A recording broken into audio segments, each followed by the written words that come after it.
What's up, She Sells girlies? On this episode, we talk about all things change, how it feels, why it feels weird, why it's uncomfortable, and how you lean into that so you can change your life. I know you're going to love it.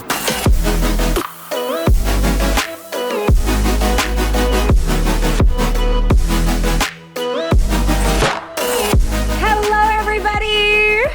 Hi. Oh my God, I love a good Friday. I know, right? Okay. Cheers, babe. Cheers. Okay. It's just like a little bit too far away. I want to talk about something that's coming up quite a lot. Mm-hmm. And it's in calls, it's in coaching sessions, and it's in the girls who are like, you know, taking that next step, or they've already taken the step, maybe they're on an account and they're scared. They're like, change is scary. Yeah. Like, yeah, change is scary. Like, what would you say in that moment if someone's like, oh man, I'm halfway through, but now I'm getting nervous that this is really scary and it's feeling really real. What are you doing right then? Tash, stop. Take a breath. I was you. I've literally sat in that exact chair in this moment. I know your heart's probably pounding right now. All those thoughts about like, oh my God, what am I doing? This is just going to put us into debt. This is going to do this. I've had those same thoughts. Yeah. The only difference between you and me is the size of your belief. That was so good. Yeah, it's true. You're talking to someone's potential in that moment. Yeah. Right? Because like you said the other day, it's you may not be able to see your potential, but I can see it for you. But the thing is, you have to believe that there's a seedling there that's ready to grow. If you can feel the seedling, you can step off that ledge and take a leap of faith on yourself and do the fucking hard thing. Yeah.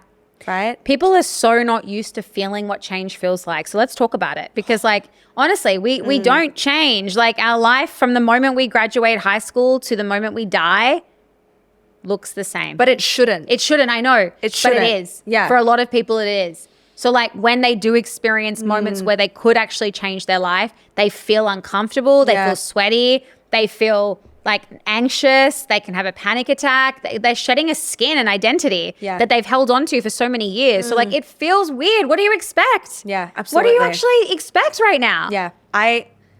Okay, so it's funny that you say this because every time I get someone on the phone who's like really fearful and I ask them a question, I do temperature check-in, right? And I say, how are you feeling in this moment? Like, what's going on for you? I always get the same response without a doubt. I'm excited, but I'm nervous. I'm scared. You know what I say to them? I think it's such a beautiful thing. And please, everyone steal this. Okay, steal it. Oh my God, okay. Yeah, Write this down. I'm going to drop a juicy. Yeah. Get your notepads out, right? I say, I love that. Like, nerves is totally normal. Lean into that. You know why?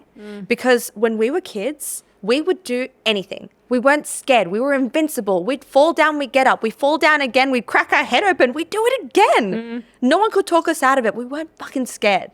The older that we get, as we go into adulthood and beyond, we stop pushing the boundaries. We stop doing things that scare us. And so that's why it becomes uncomfortable. So what I say to them is, congratulations for feeling that feeling, because you haven't felt that since you were a child. Oh my God. Their face drops. Their face drops and they go, holy shit. Can I add to that? Yes. Imagine if you could say to them like, at what moment did you lose that? Oh. Because like, I know. That's going to make me emotional. I know. I'm actually getting teary because I'm like, when did you lose the spark? When did you lose the spark? The ability to actually do something regardless of you feeling fearful. I'm actually going to cry because like it's so sad that we've let society and ourselves get to that point where doing things that push us forward in life, doing things that fucking make our soul light on fire, that's scary to the point where we don't even want to try. Yeah, or we hang up. We don't even show up. Oh my God.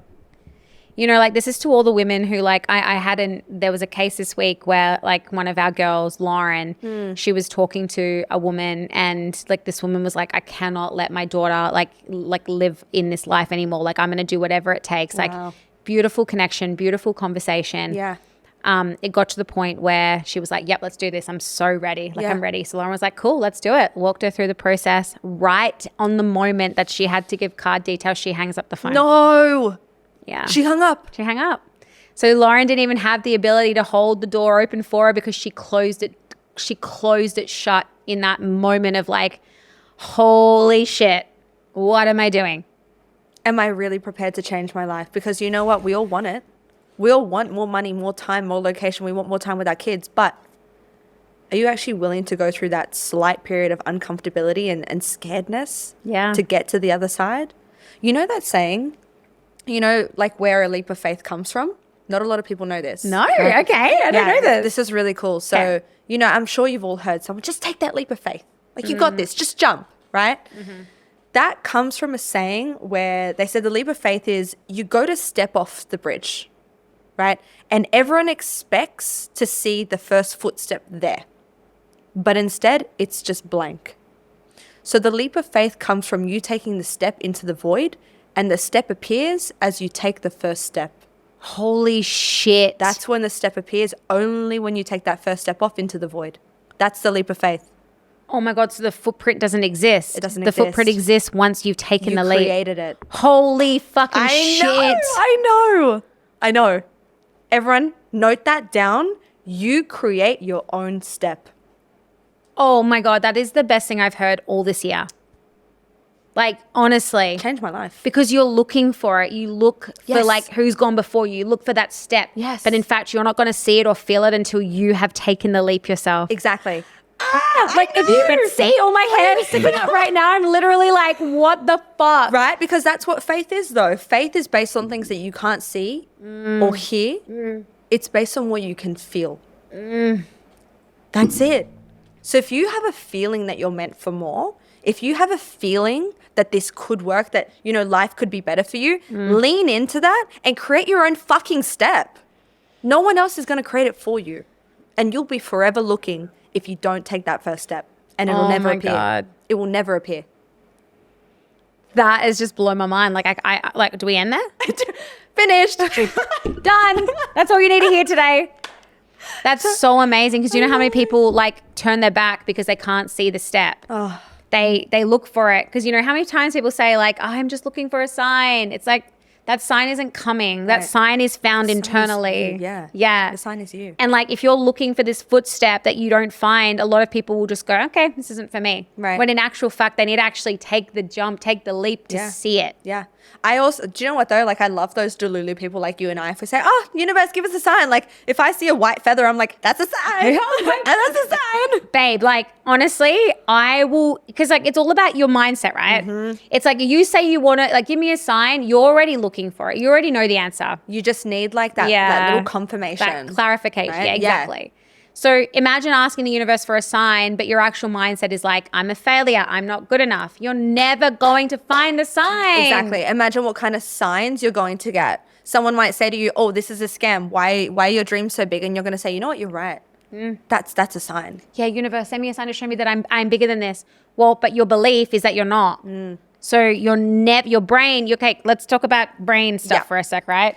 Your brain wants to find evidence to support your beliefs. 100%. Okay? Yep. So let's just say you come onto a call with Tashi and you want to change your life, but you have this rooted belief that this is a scam. Yep. And that it actually is never going to be, like, it's never going to work for you. Yep. Okay? And the last thing you say to Tash is like, all right, well, thank you so much. This sounds so amazing. I'm just going to wait for this sign to just like make sure I'm in the right position. What do you think when you leave that call, you're going to look for? Oh, you're going to look for everything to not do it because you don't believe in it. Because your belief is already that. Yep. So that sign ain't coming. No. That sign ain't coming. What you should be asking yourself is, do these beliefs that I hold about this serving me? Yeah.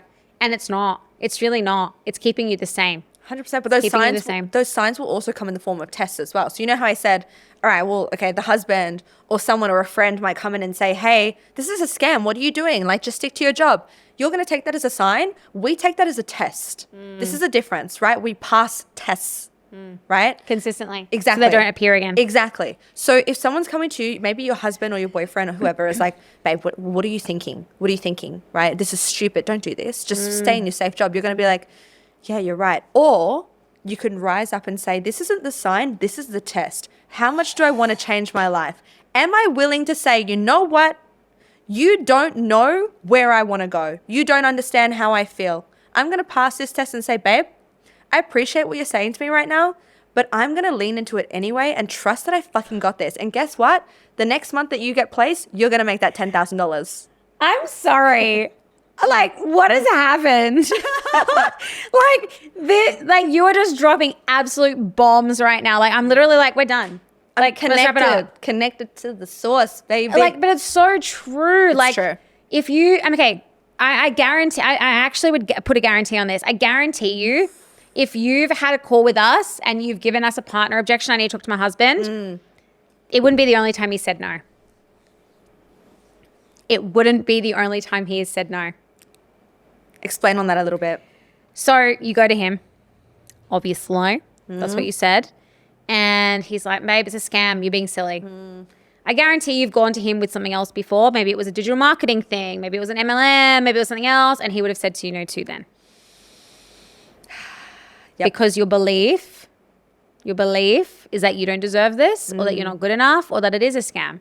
Patterns. So he's just providing that evidence that you're looking for. 100%. And do you know what the crazy thing is that someone can live their whole life for the next 10 years and they've been repeating the same pattern over and over and they keep complaining to us, I don't know why this keeps happening. And I'm like, do you just want to zoom out for a second and take like eagle view and look at all the decisions that you've made, all the external validation that you've been seeking when you only should have been seeking internal validation? Exactly. What do you want? Yeah. Why does anybody other than you get to decide how you live your life? Holy shit. Why does anybody other than you get to decide how you live your fucking life? I'm sorry, but like roll over and look who's sleeping next to you. Oh, when you get memento mori, this has been huge this week, right? Yeah. Remember that you will die, okay? When you get to your deathbed, are you going to like turn to your partner and be like, damn, I'm so glad that I listened to you and said no to my dreams?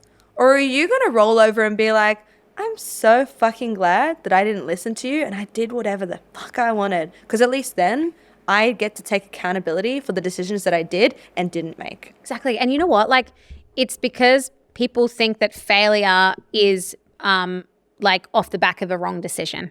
False. Right. False. False. Failure comes from not even making the decision. What do they say? Was it LeBron James that said you miss 100% of the shots that you don't take? Yeah, that's exactly right. I don't know if it's LeBron James, but that's exactly right.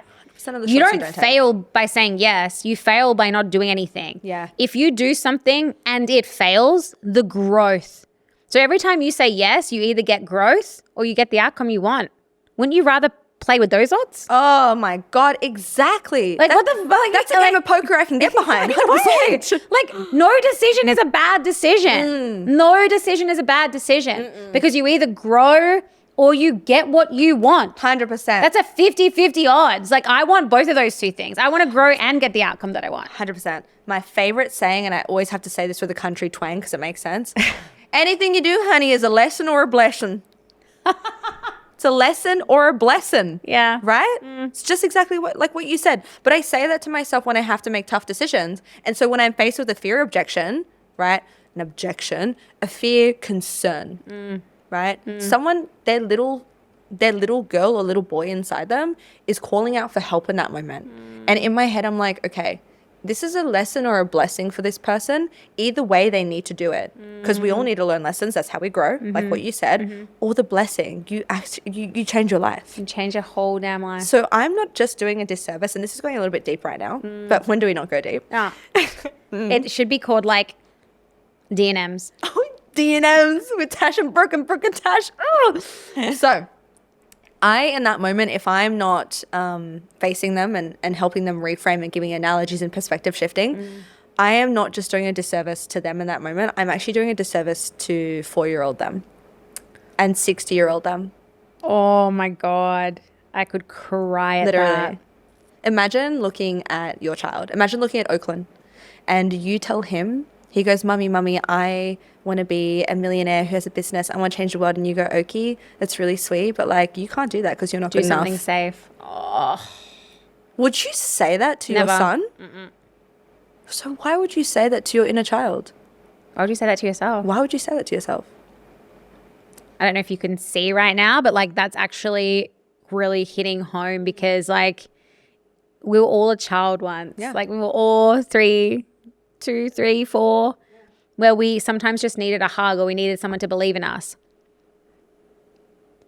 And we didn't always get that. Yeah. So like in this moment now that you know what you know, it's like you can heal that inner child. You can be what they needed in a moment that made you develop an inadequacy wound, or like I'm not good enough, or like, you know, you can be who they need. Yeah. And so many people turn their backs. They don't back themselves. They like want external validation, and it's like their life stays the same. Look, I will be the first to admit, and I say this on coaching sessions all the time because I love doing TMI, too much information. Yeah, me too. And you know this very well, like I've been healing an abandonment pattern, an abandonment wound that stemmed from like generations, right? We're going back, okay? So I'm very open about that and like healing that. But me making a decision, something that's really scary, I now would never turn my back on inner little me and say, Tashi, you can't do that because you're not good enough. No, I'm going to turn around and give myself a fucking hug, a spiritual hug, and be like, you know what? Even if it doesn't work out, I'm going to be so proud of myself that I tried. Yeah. Because I'd much rather go to the grave knowing that I tried than knowing that I was too scared to even try. Or didn't do the work to heal that. Right? And like I can see you doing the work, by the way. Like you. just an example, like I know you're an open book like me. Like the other day when I was like, oh, I'm going to Pilates, and you were like, thanks for the invite. In the past, like not even that long ago, that would have really made you like 100%. feel a certain way. Yeah. You were so fine. Like you knew you were invited. I don't need to be like, Tash, you're invited to this. You're invited to anything I do ever. You know that. I know that. Yeah. So like in that moment when you said that, I didn't feel the need to be like, hey, let's talk about this, because I was like, she's fine. Yeah. She knows my deep rooted love for her. Yep. And that she's welcome in anything. And it wasn't not that long ago, maybe a year ago, Not even. that wouldn't have been the Yeah, case. not even. So like fucking hats off to you, girl. Thank you. Because like that's cool. That's growth. Thank you. And that's the same with you as well. Like I see it as well. But that's the whole point, is you are supposed to be, and I say this to our girls all the time, if you are not completely unrecognizable by this time next year, you are not pushing yourself enough. Oh my God. I want you to fucking look back at a photo or a voice note or something and be like, who was that? I know. Right? Holy shit. Yes. Yeah. That's like, I don't know who I was when I was in Vegas, when I was in Mexico, when I was traveling. I honestly, like, I feel so disconnected from that version of me. I have no idea who that was. Yeah. And that's the way that it's supposed to be though. Yeah. Right? Yeah. Because if I look back and I am the same person, I'm making the same choices, I'm saying the same things, man, I'm not moving. I'm pond scum. I'm stagnation. I want to be a flowing river. Yeah. You freaking heard it here first, guys. Absolutely. Feel scared and do it anyway. What is it? Two analogies, two acronyms for fear? Face. Feel everything. No. Fuck everything and run, or face everything and rise. Right. Face everything and rise. What do you choose? Rise, baby. Rise. Love you guys. Love you. Bye. Bye.